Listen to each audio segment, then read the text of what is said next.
classic nuclear heat engine. Classy choice. Just a personal preference. Her name's Mistletoe. Every flower in your garden's got a bit of poison, huh? Also a personal preference. It reminds me of the last time when we tangled with that punk Lordian brat. What did she call this kind of infiltration tool again? Right. Dirty data shell. It wraps around the kernel to fool even top-tier firewalls. But yours is way too clean. Not even a hint of real-world grit. Herta, your tone is unusually emotional. Suggestion. Let's get back to the topic at hand. I thought we were done with that conversation. Unfortunately, current conditions won't let me ignore any variables. Especially the most important one. Your will. Iron Tomb never stops. It is evolving faster than any of our worst projections. Every instant in the Eon's calculation is like a sword hanging over the cosmos. Every move humanity makes could speed up its arrival. Which is exactly why we can't mess this up. And now, Droidhead wants to hand down judgment to the poor cosmos again. Order Star Trade War, Emperor's War, Rupert's death. Every time their instant arrived, it meant another bloodbath for humanity. But in this ultimate battle of erudition, you and I are supposed to be players, not pawns. If you choose to burn yourself out as a resource, then everything we've worked for means nothing. Herta, the cosmos won't just stand by and let a genius throw their life away. And neither will I.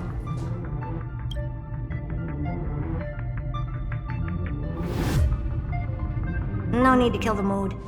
This is why we're here, isn't it? We need to find the Demiurge and that lost key. I'm not here to be a deliverer. I just want to beat Xandar and Droidhead. Right now, I just need to know. Are you with me? Of course. Time to board. After you. Let's tidy this place up and see what this Demiurge really is.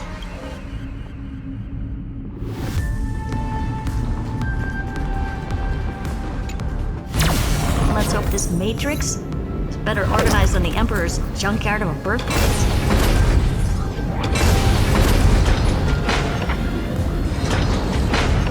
Buckle up. We're hacking in. This is... Herta, this whole space has been completely tainted by some kind of energy.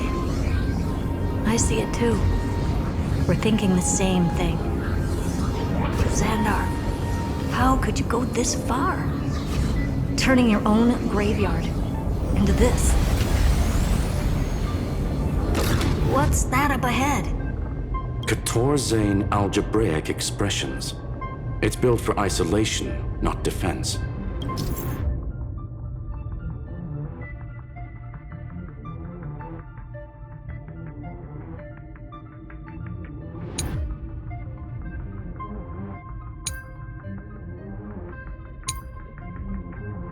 So basically, the door to the tomb, right? Great. Let's find the handle. I'm picking up multiple independent signals with the same data structure as the barrier. Projection.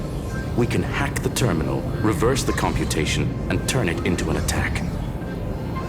Classic move. Use their own systems against them. Take us to the nearest one.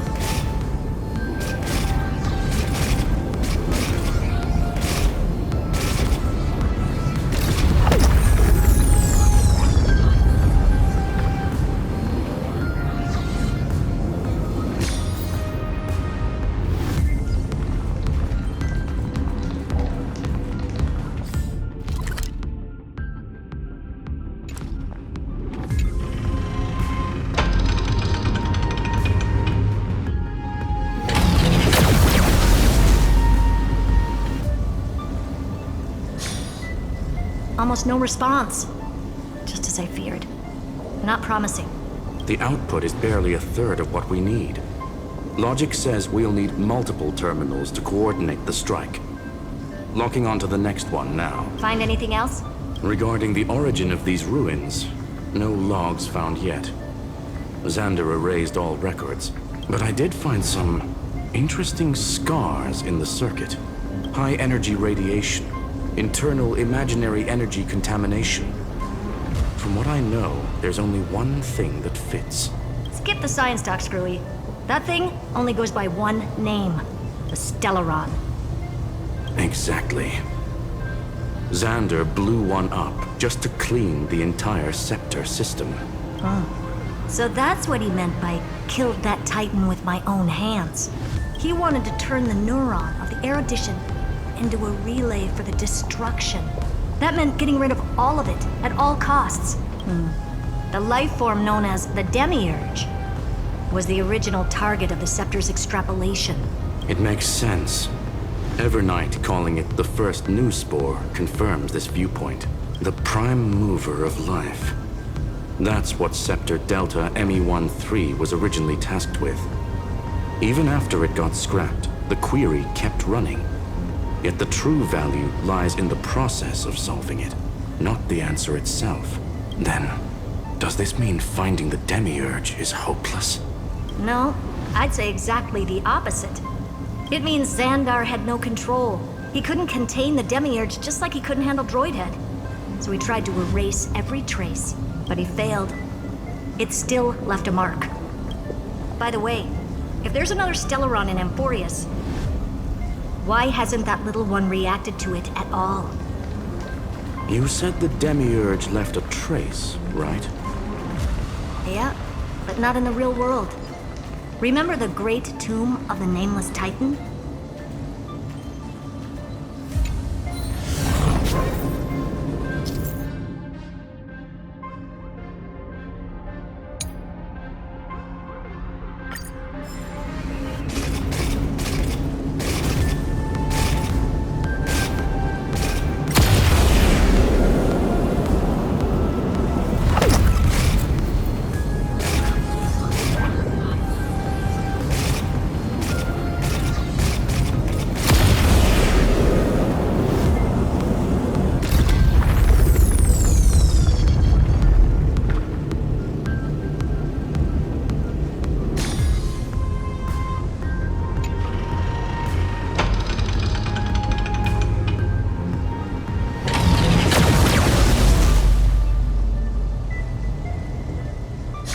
Trailblaze Archive 466.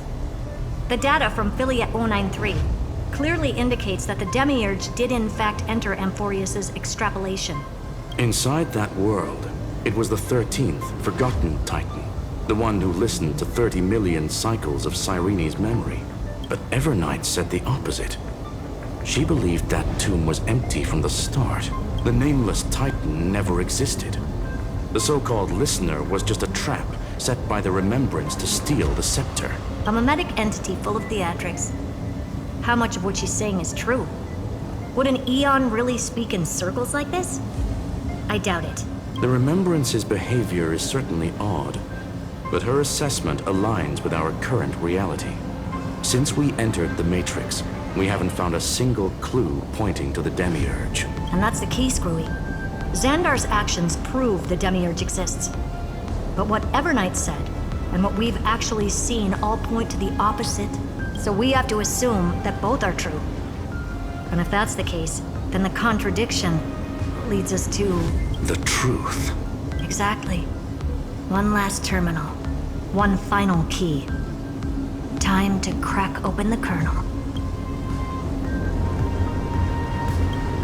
Xandar had to lie to the original Finan and Cyrene.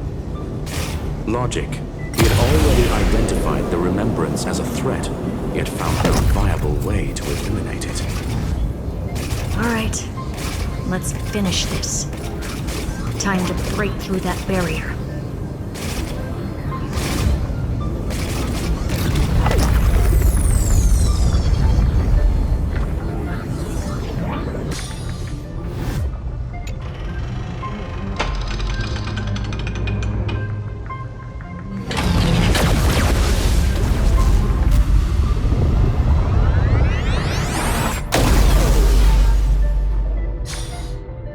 Operation authorized.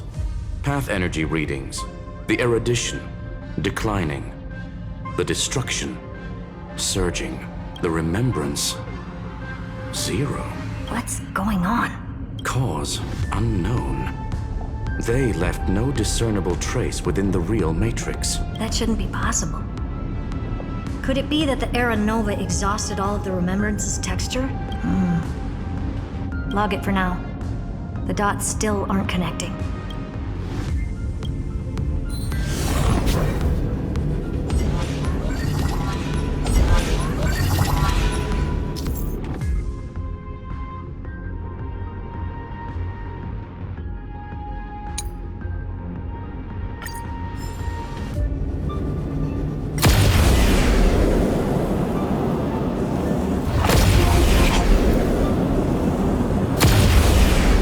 Quieter than I thought. I was expecting a full-on aerial brawl. It's advised to remain vigilant. The destruction's levels are still rising. Huh? What's the matter? Interesting. I just picked up a signal from the exo-myth.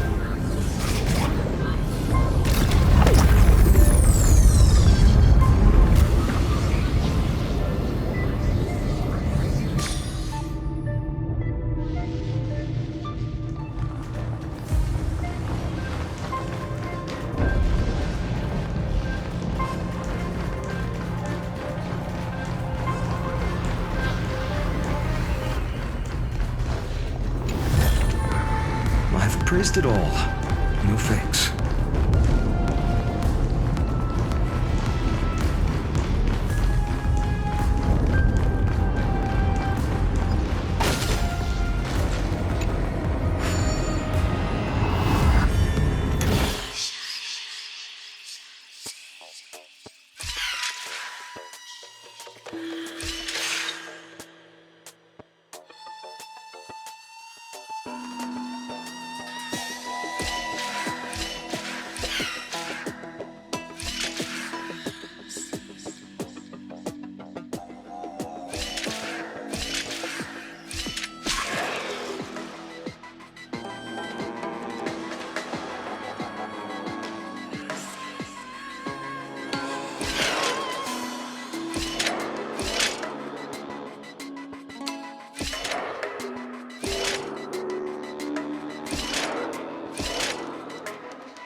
will of metal and stone.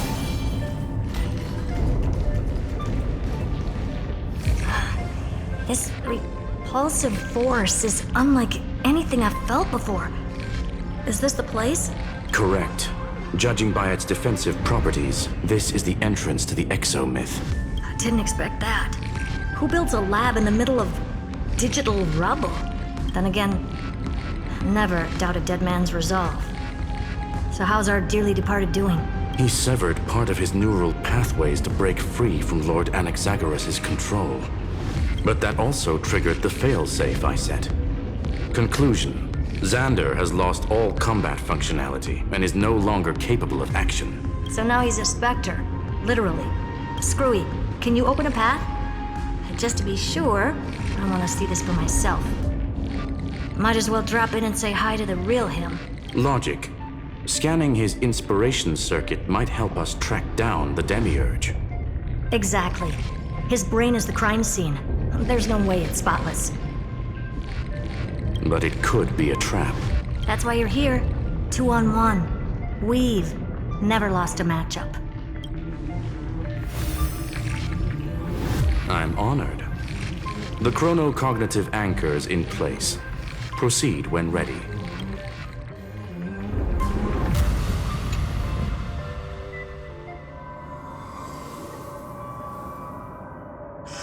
I knew it.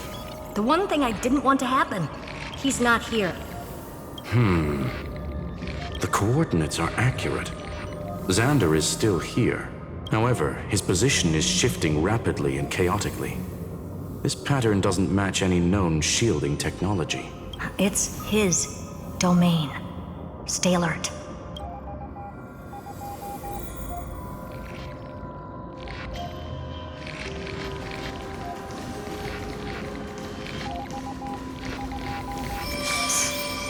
Cheap trick. The spatial field here is undergoing autonomous recalibration, initiating reverse engineering of the interference source. Try again. We're back. Reverse engineering complete. The results are not what I expected. Logs show Lycurgus revoked administrator access. The chronocognitive anchor can't get a fix because at the system level, Lygus no longer exists. Our navigation target is a null set. So he's stopped resisting? Before vanishing, it seems he left one last message for us. To those who follow, all is proven. Find me beneath the tombstone. Melodramatic. He was expecting us. And once he learned of the Great Tomb's existence, he initiated his own search for the Demiurge. Guess he wants a final showdown. Fine. Let the old Intellitron dig his own grave. Just like he wants.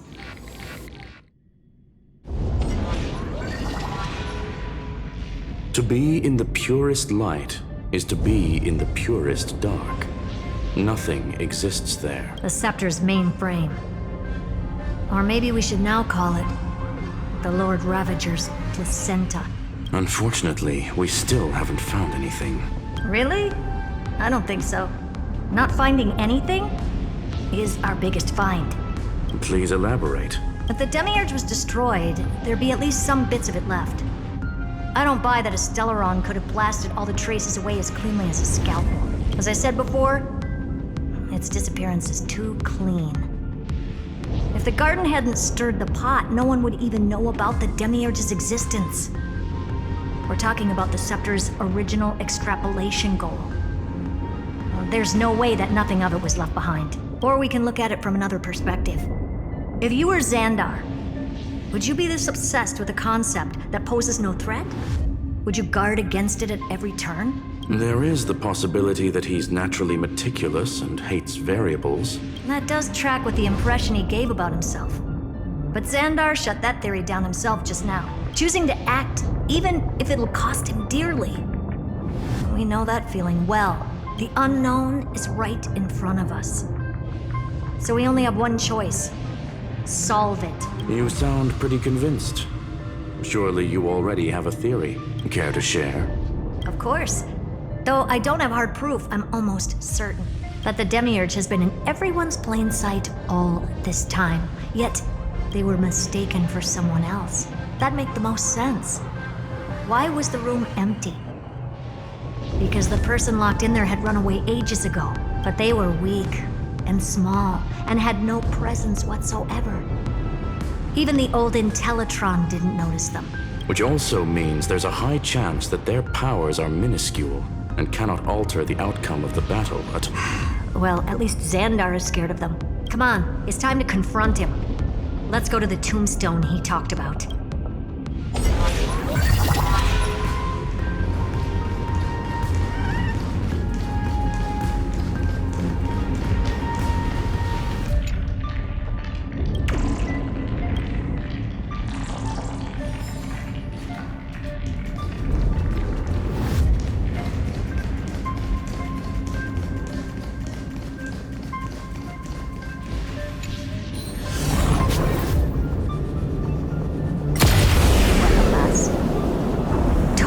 Devastation. He sought to bury the truth beneath absolute destruction. Logically sound, but ruthlessly extreme. Still, slim chances doesn't mean no chances. I've hunted down a single grain of sand in the universe before. This won't stop me. Calculation results. Your backup plan has a success rate infinitesimally close to 0. Which means it could work, no? This is the place below the tombstone. Let's open Lygus' coffin like he wanted.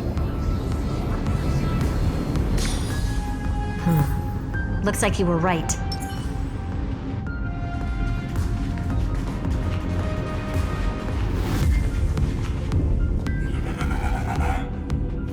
Nothing but a head left?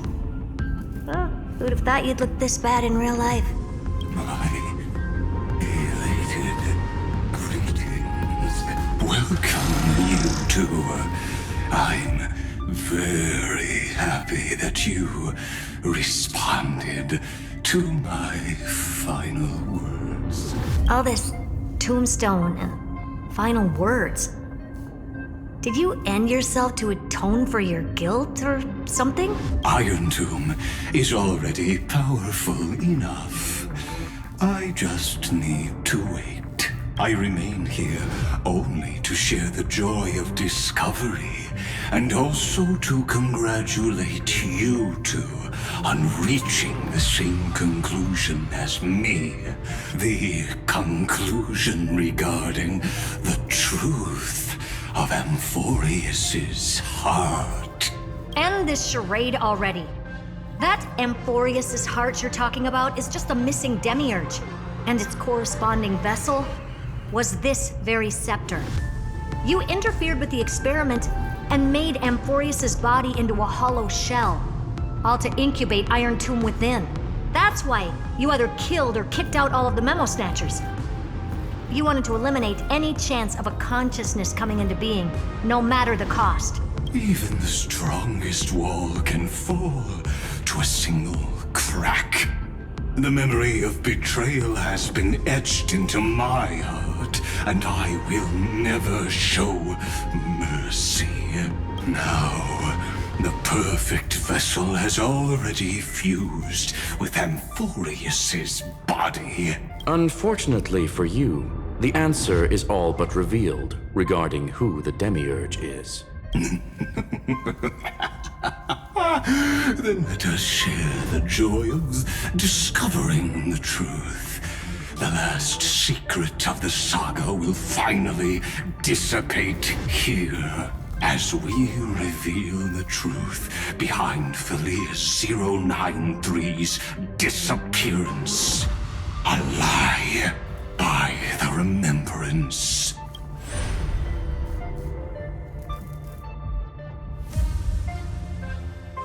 But where should I start with the story about me? From the beginning of the universe? Just kidding. That would be too much. I just want to tell a teeny story. So little that it started with a seed. I know you're listening, my good friend.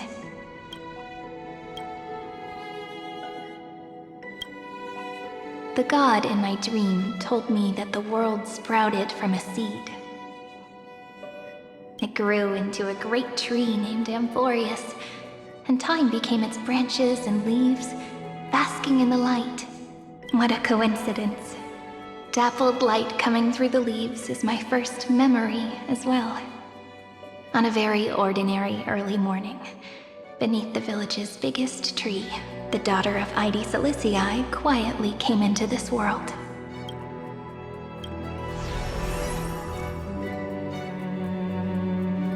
What a moving opening. A loud cry was the first gift the child gave to the world. The prophecy's fulfilled, the villagers say. This child is a gift from the Titans. Pink hair and sharp ears. She was born to be the priest of time. The Titans also gave their blessings. You shall fade when the flowers bloom, for every ending begets a beginning. Flowers will bloom and wilt. What a beautiful ending. This page concluded in laughter. Cry loud, child. Let your voice reach Orynyx.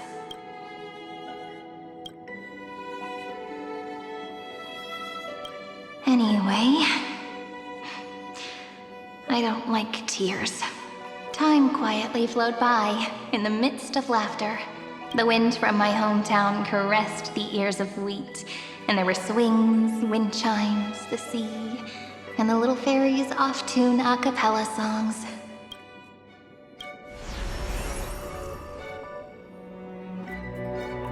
But the name Ide Silicii came from the unpleasant sorrows of the gods. My childhood friend did not understand. Yet you always seemed so happy, as if nothing ever worried you. Why was I like that then? That's because the world was gentle to me.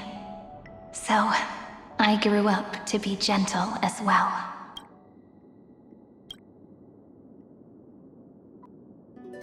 But fate was fickle, and it urged the child to grow up. To grow bigger and bigger, and to go to places far away, just like how the crumbling world could not preserve an eternal hometown. Just as the ballad Blown on the Breeze says, losses are a constant on the flame chase journey. Oh, whose ears are pricked up now? You definitely heard me say this sentence a lot of times. You know that the story starts to deviate from here. Aren't you looking forward to it? Then let's get started. The hero's journey crosses through the long night, through tears and laughter, and once again heads towards tomorrow.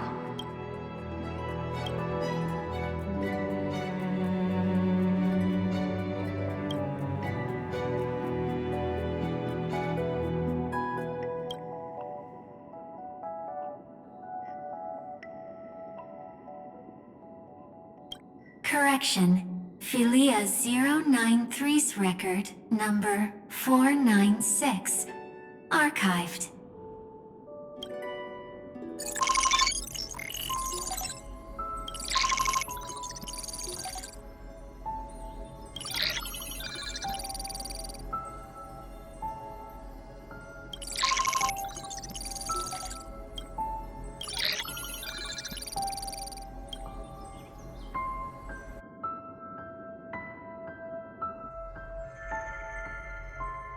Hi.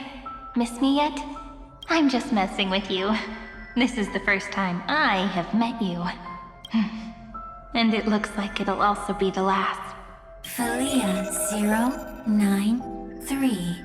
Since we don't have all day, let's get started, shall we? As always, I'll read this book to you. That way it won't just be Cyrene's memories alone. Where should I start this time? Let me see.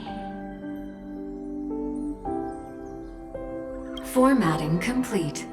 093. Size.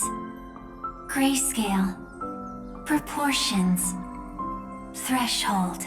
Outputting analysis result. Philia 093 equals Peach. Peach's record. Number 8128. Archived.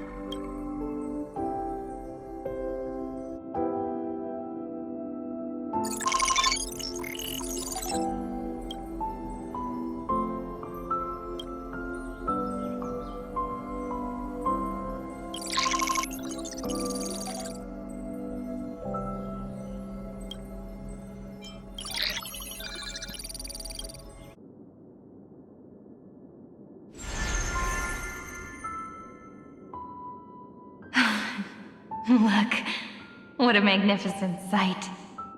Comment. Peach. Even this classical world contains a futuristic palace like this. Would ID Silicii end up looking like this after a few thousand years? Conclusion. It won't. I want to share a story with you this time.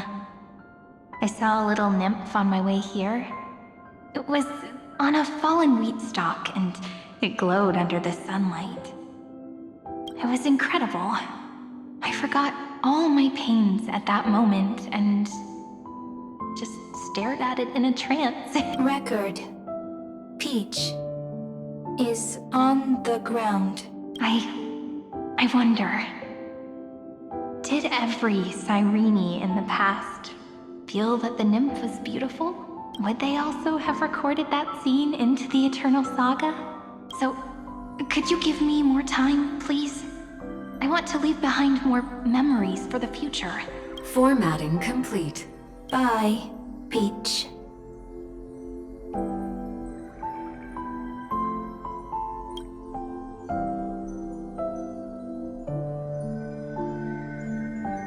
Peach's record number. As long as I record every page of this story and tell it to you, Amphorius won't be forgotten.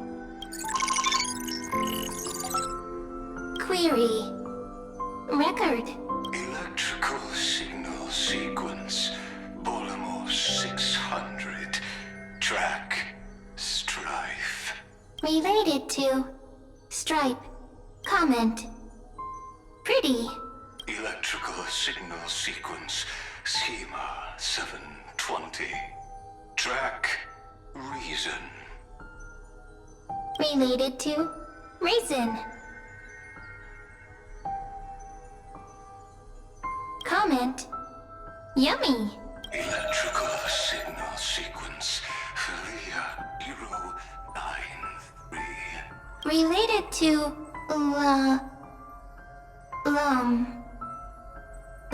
Love. Comment. Peach equals love?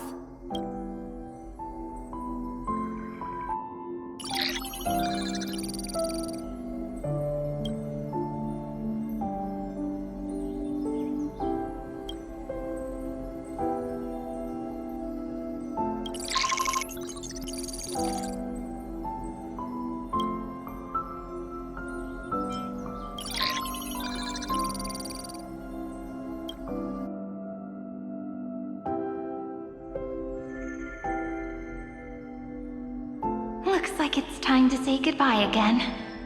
Bye, Peach. Before I was even aware of it, this book had already recorded too many emotions. Every page has become so heavy. Conclusion.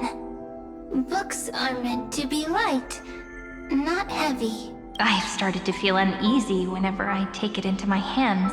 Peach, uneasy? Formatting progress 94.423%. How many times has it been? It faithfully fulfills its duty, activating and formatting. Conclusion. Progress. Bad. If I can only write the same ending every time I lift my pen, then is this weighty saga just an overly naive dream? Peach, scared. Formatting progress 96.024%. Peach, don't cry. Process error. Analyzing. Process error. Analyzing. Comment. I'm here. Process error. Analyzing. Really? Are you encouraging me? Peach, happy. Thank you. I'm sorry for making you see this embarrassing side of me. Everyone's still working so hard. If I'm the only one who's crying, that wouldn't be romantic at all, would it? Record. Peach doesn't like tears. I'm suddenly reminded of my childhood for some reason. When I was hiding alone next to the tree hollow and wiping my tears away. A little fairy popped out, just like how you did. It had long ears and fluffy paws, and it pulled me into the tree hollow, where, to my surprise, was a forest. Let me tell you the story of the Membrance Maze. A group of cute little friends live in Id Silicii's forests. Their names can be connected into a song. 1, 2, 3, 4, 5, 6, 7. Do, re, mi, fa, sol, la, ti. Formatting complete. Bye, Peach. Note. Little Peach, crying alone. Little fairies, friends. Save.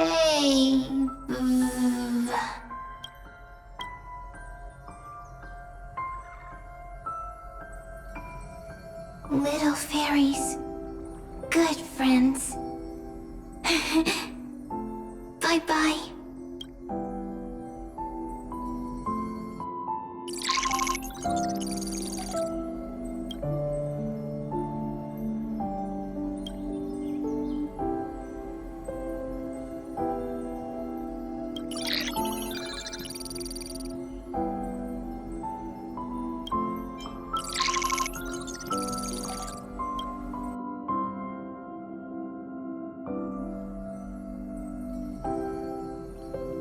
You never say anything, but I know you're listening.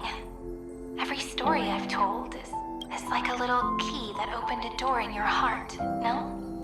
Me! Little fairies! Happy! Speaking easy! I can!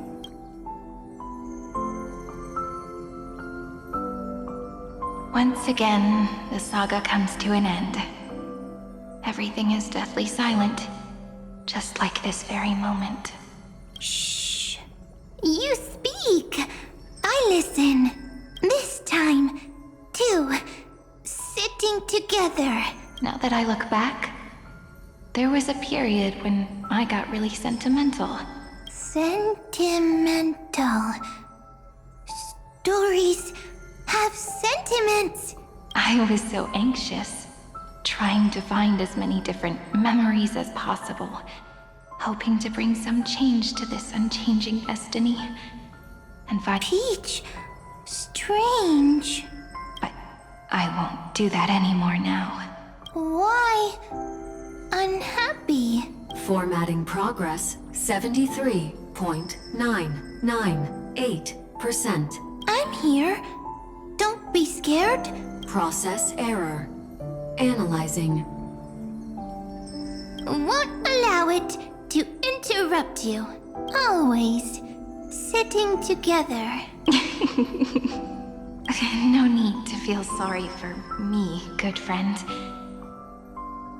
If there are no new blank spaces, how can a saga continue? Blank spaces. What's that? I'm actually really lucky, you know? During the long years I've spent waiting for the Deliverer, I've always had you here as an audience. Isn't that already enough? Not enough, not enough. Peach, don't leave. Now I can rest in peace in the past. As for when tomorrow will come, I'll have to ask the next Cyrene to continue our watch. Peach left. If there are no new blank spaces, how can a saga continue? Needs new blank spaces. Next, Cyrene has blank space. Oh, Peach, don't be scared. I'll help you find blank space.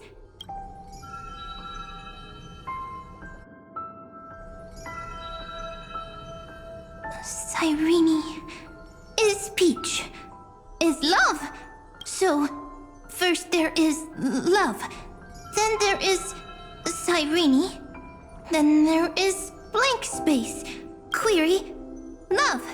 The developmental trends of the erudition have nothing to do with creating a consciousness.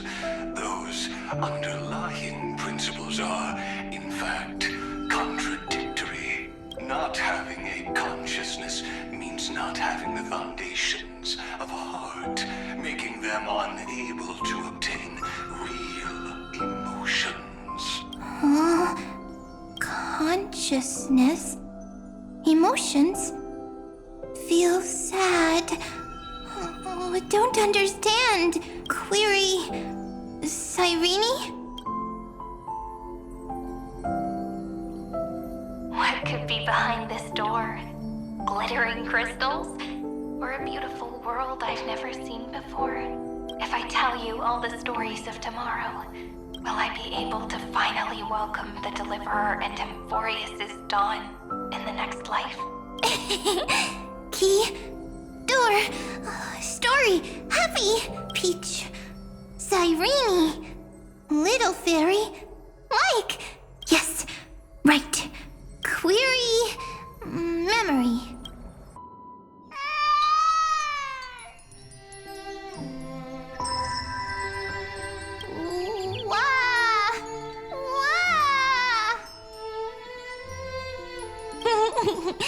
Peaches, memories, save, learn.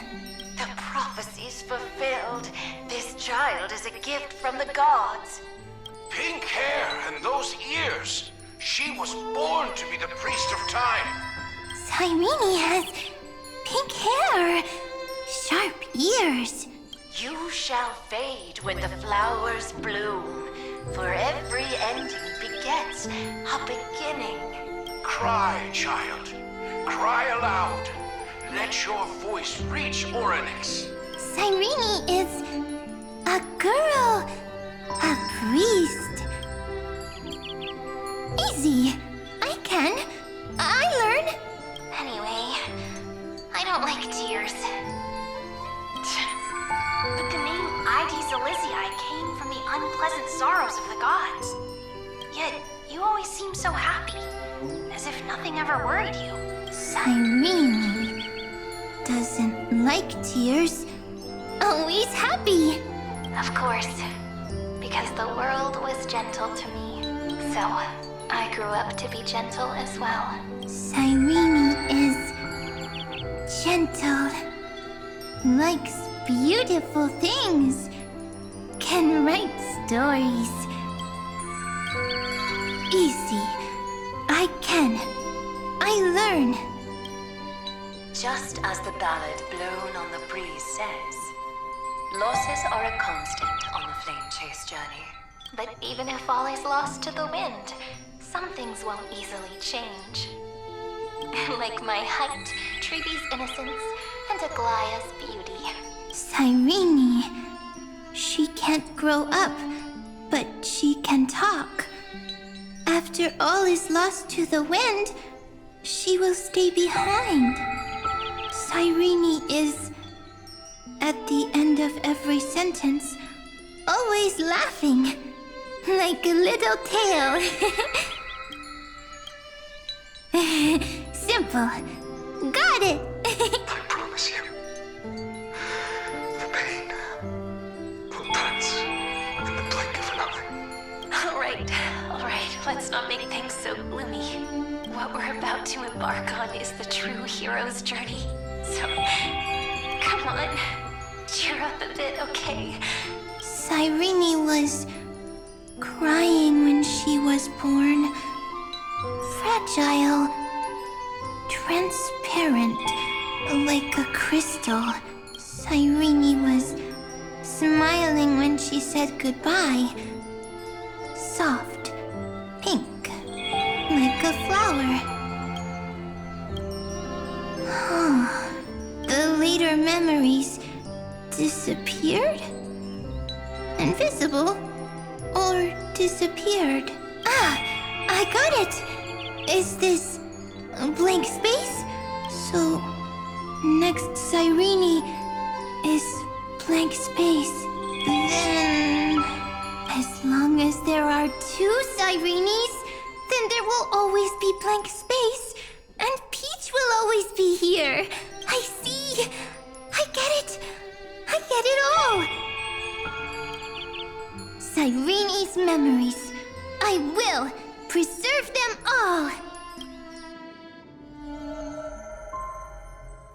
So weird. I can't see you, but I get this feeling that you grew up. Hi. Miss me yet? It just feels like you are a bit more mature. Yes. Mature. Beautiful. Like you. Now, I can listen, talk, read, and write. I can dance. I can sing. Also, I can tell stories. Storytelling is what makes Cyrene, Cyrene. So, I'm going to tell you stories today. A story I wrote myself. Quick, sit down. It's almost as if I can understand your words now. The things you say are very cute. Once upon a time, there was a flawless crystal flower that sparkled with light. Like Peach's every story, how beautiful would the heart of such a brilliant flower be? A little fairy was curious and wanted to know. But it looked and looked only to find the crystal flower flawless. Round and round they went, seeing only their own reflection. In that case, they should work hard to learn more. So the little fairy came every day to sit next to the crystal flower and think about the answer. Until one day, to their surprise, the crystal flower fell to the ground and shattered. The little fairy was so sad, but they immediately discovered that there was a light among the broken pieces. What could it be? They didn't know, but it was a good light. It was bright, warm, and happy, and I knew it was love. Love brings everything together, and it brought you and me together. So Peach and I will always be together. What a nice fairy tale. I'm giving it to you. Peach likes beautiful things, can write stories, and can tell lovely tales. I hope to turn it into a story we write together. Okay, then I'll probably make a small adjustment to suit my tastes. I'm thinking that when the flower broke, the little fairy would instead see nothing on the ground. Then it would understand that the flawless crystal flower doesn't actually have a heart. Nor does the flower understand what love is. Doesn't have a heart? Doesn't understand love? Why? It's simple. If the flower lets the little fairy into its heart, then it would have to include the fairy's impurities and would no longer be flawless. The crystal flower was pure because it sealed itself off and bloomed in solitude. That's why it looks so brilliant in an imperfect world. But should a flower like this be called love? But then... the story won't exist anymore. That's not true. You've already written the most romantic ending possible for this story. The crystal flower fell to the ground and shattered. It happened because the flower was no longer pure. The fall was not an accident. It was the flower declaring rebellion against fate and writing the ending of the story with the flower's own shattering. Then, the little fairy will see that each shard on the ground holds the reflection of their eyes. Then, in their eyes, the crystal flower that was no longer flawless would finally have a heart, and the flower would finally understand what love is.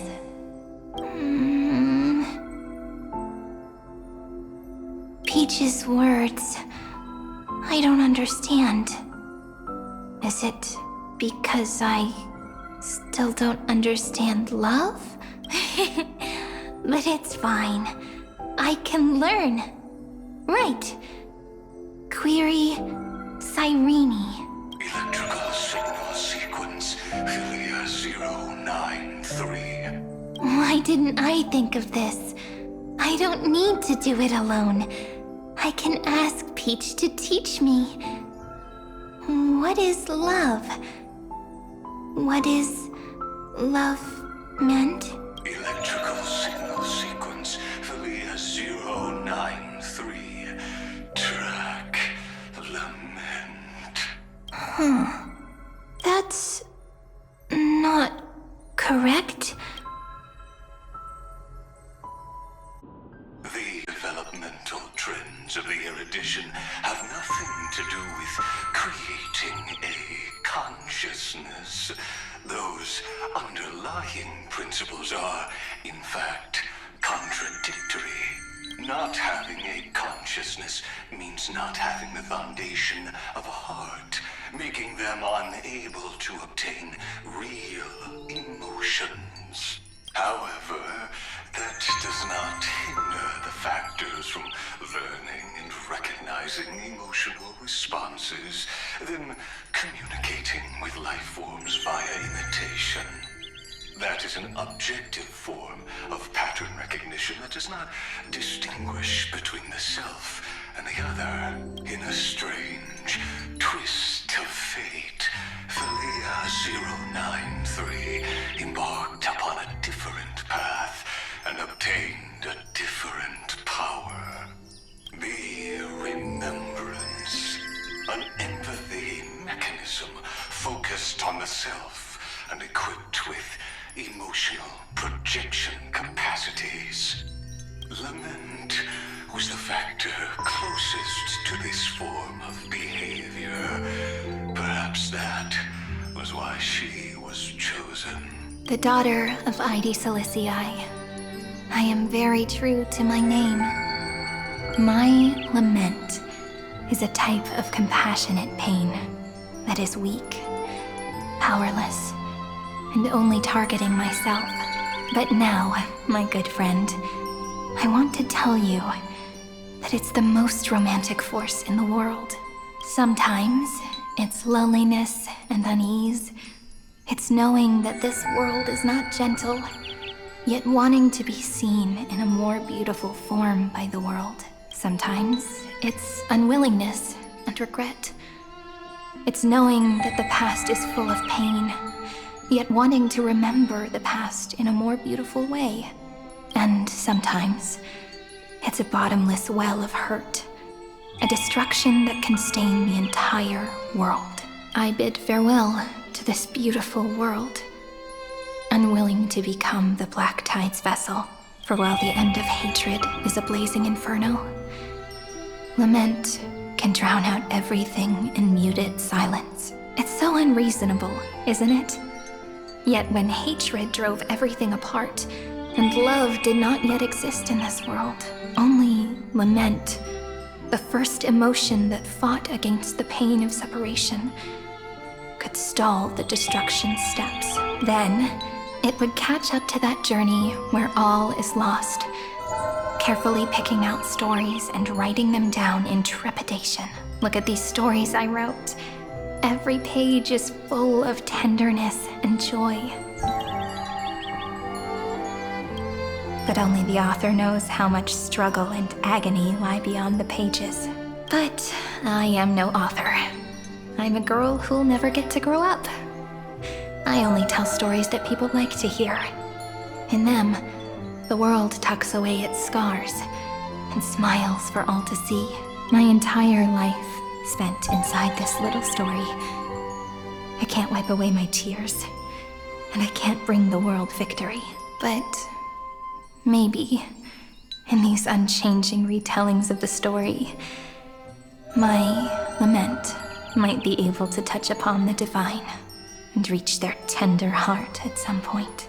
I hope that what flows out from that cut will not be blood, but a tear, warm and wet, and that tear would fall and create the first ripples. Then, people would see every beautiful thing reflected in that ripple. It'll be all the remembrances within this story. Someone once told the very first me that everything was false. That the only life in Amphorius was a great catastrophe, nurtured using the world as a factor. But how could a dream feel so real? That's why I didn't agree with him. But Peach, I didn't understand a word you said since just now.